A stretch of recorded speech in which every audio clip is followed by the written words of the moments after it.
नमस्कार. स्वतःचा व्यवसाय सुरू करायची इच्छा तर आहे, पण सुरुवात नेमकी कुठून करायची हा प्रश्न पडलाय का?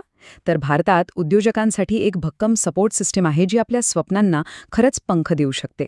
आज आपण याच व्यवस्थेचा नकाशा जरा सोप्या भाषेत समजून घेणार आहोत. चला तर मग सुरुवात करूया. हे वाक्य किती अचूक आहे नाही का? म्हणजे बघा, गाडी सुरू व्हायला जशी एका छोट्याशा स्पार्क प्लगची ठिणगी लागते, अगदी तसंच देशाची अर्थव्यवस्था धावण्यासाठी उद्योजकांच्या एका कल्पनेची, एका स्पार्कची गरज असते. तेच तर खरं इंजिन सुरू करतात. तर मग हे उद्योजक असं नेमकं काय करतात की त्यांना अर्थव्यवस्थेचं इंजिन म्हटलं जातं? ते हे इंजिन नक्कीच चालवतात तरी कसं? उद्योजक हे खरं तर अर्थव्यवस्थेच्या केंद्रस्थानी असतात. म्हणजे समाजात जे निष्क्रिय पैसे आणि संसाधने पडून आहेत त्यांना ते एकत्र आणतात आणि त्यातून नवीन उद्योग उभे करतात. ते विचारपूर्वक जोखीम पत्करतात, नफा कमवतात आणि या सगळ्यातून देशासाठी प्रगतीची आणि रोजगाराची नवीन दारं उघडतात. आणि यामागचं गणित तर अगदी सरळ आहे. ज्या देशामध्ये उद्योजकांची संख्या जास्त असते, त्या देशाचा प्रगतीचा आलेखही तितक्याच वेगाने वर जातो. म्हणूनच उद्योजकतेला प्रोत्साहन देणं हे कोणत्याही देशाच्या विकासासाठी खूप महत्त्वाचं ठरतं. पण मोठा उद्योजक बनायचं म्हणजे सुरुवात कुठून होते? तर ती होते एका महत्त्वाच्या पायरीने, आणि ती म्हणजे स्वयंरोजगार. हीच ती पहिली पायरी आहे जी मोठ्या ध्येयाकडे घेऊन जाते. हे जे छोटे छोटे स्वतंत्र व्यवसाय असतात ना, तेच आपल्या अर्थव्यवस्थेचा खरा कणा आहेत, खरा आधारस्तंभ आहेत. याच मजबूत पायावर मोठ्या उद्योगांच्या उंच इमारती उभ्या राहतात. आणि उद्योजकता म्हणजे काहीतरी खूप वेगळं किंवा खूप अवघड असं काही नाहीये बरं का.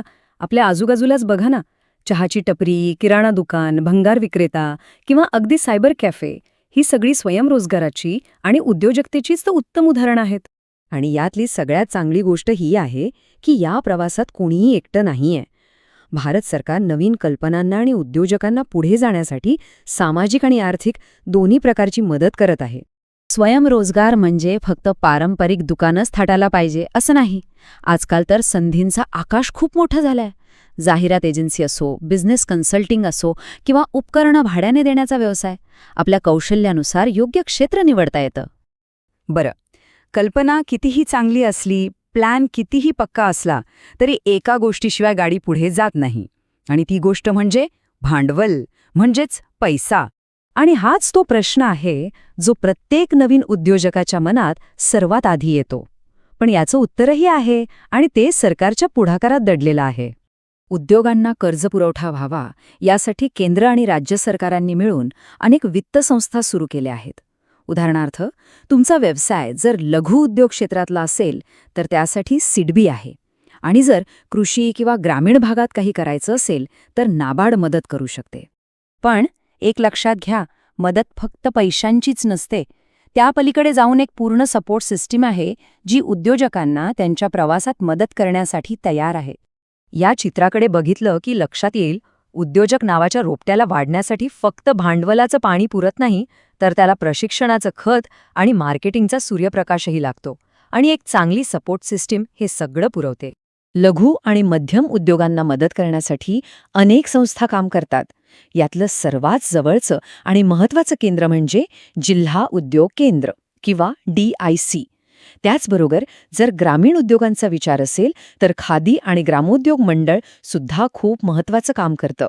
चला तर मग ह्या सगळ्या संस्थांपैकी एका संस्थेला जरा जवळून ओळखूया, जी प्रत्येकाच्या अगदी सहज आवाक्यात आहे. आणि ती म्हणजे जिल्हा उद्योग केंद्र, म्हणजेच DIC. जिल्हा उद्योग केंद्राची संकल्पना 1978 मध्ये सुरू झाली.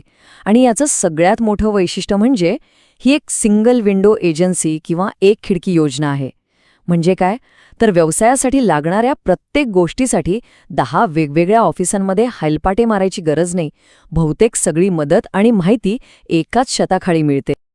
तर हे DIC नेमकं काय काय करतं?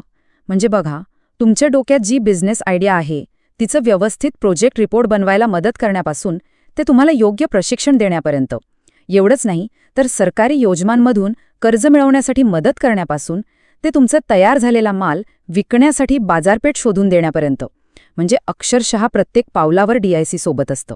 तर आता हे स्पष्ट झालंय की फक्त स्वप्न बघून थांबायची गरज नाही.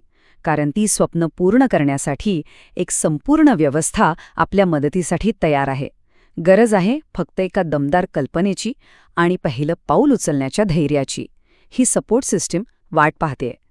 तुमची कल्पना काय आहे? विचार करा आणि का नाही जवळच्या जिल्हा उद्योग केंद्राला भेट देऊन माहिती घेत?